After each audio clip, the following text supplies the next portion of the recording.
If you're surrounded by people wearing masks, I think for somebody living with dementia, that's very scary. One of the reasons we think that they're dying is because social isolation has a huge and disproportionate impact on people with dementia. Even in coronavirus Britain, especially in coronavirus Britain, there's something comforting about the seaside. Especially because right now, we're a nation living off memories. There's a group of people, though, who don't even have that, or at least not often, and not reliably. Those in care with dementia are an overlooked group within an overlooked group, but overlooking them is the last thing we ought to do. For in understanding their plight, we can better understand the country's and its increasingly bleak death figures.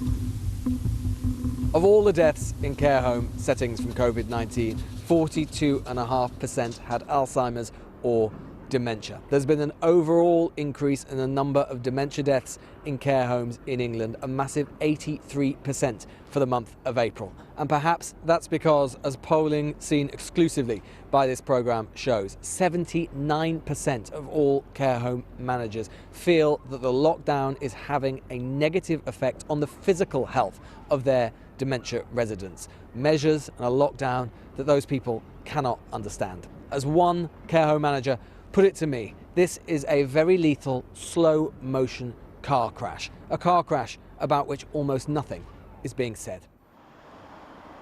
St Cecilia's in Scarborough is a home for those with dementia.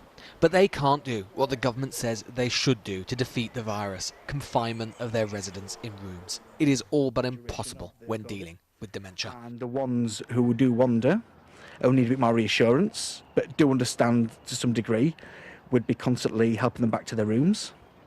But there might be a couple of residents what have no capacity and will not isolate. So then we would try the residents with PPE. The guidance what's out is amazing guidance, but it's not very clear for dementia. That's...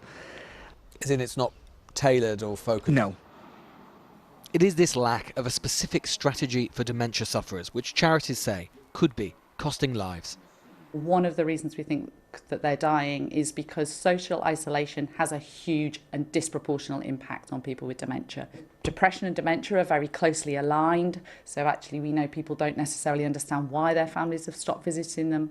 The needs of that group are very specific and easily forgotten, and I absolutely agree. Actually, if this was our children that were being affected this way, we would be screaming from the rooftops. Of course, there's some element of that being related to age, but if we look, people with dementia are being affected significantly more than equivalent people of that age in population generally that haven't got dementia. So people with dementia are taking the brunt of this disease across the UK.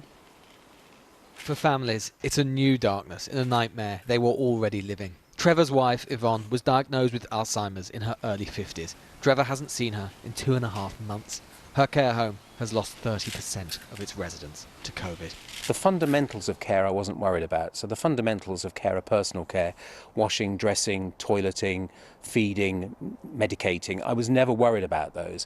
It's the wraparound aspects of that that really concern me. So for her, and these are very critical for people with dementia, the loss of the routine, the loss of familiar faces, the lack of stimulation, and last but not least, and perhaps arguably the most important, no hugging.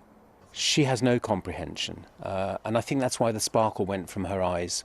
You could see that she was in a lost world, even though the people around her were familiar. Wearing masks, she couldn't see the faces. I did as well. Groups like the Alzheimer Society want the government to start planning now, to bring in experts and give staff routine testing week after week to help people who can't even notice when they have symptoms. But longer term, this is still about money and the fact that as a society we do not pay for the medical condition that these people clearly have. If you've got cancer, you've got heart disease, the NHS pays for your care. It's free at the point of need, although you paid your taxes. I think the same for dementia. But government after government, that's Labour, the Coalition, the Conservatives, have always put social care and dementia on a back foot.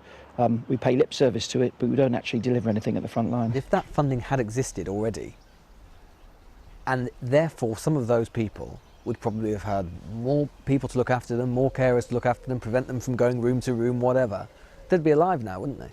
Yes, I think there would be a lot more people alive with dementia if we funded it correctly in the past, because I just think there's been excess deaths with people with dementia before the pandemic came along, let alone now. And I think that's something the politician needs to look at. There is much to shame us all right now, but little rivals the sometimes needless deaths of those who might not know they're dying, who can't know why, who cannot help themselves, who aren't even aware they might need help in the first place. They're here in body, sometime in mind, but in this time of crisis, not enough, it seems, in our thoughts. As long as I can make my wife laugh, she will know who I am. The day that I can't make her laugh is the day that I've lost her, and at the moment I can still make her laugh. How do you make her laugh? Just by talking about the stupid things I always talk about, which I'm not going to share with you.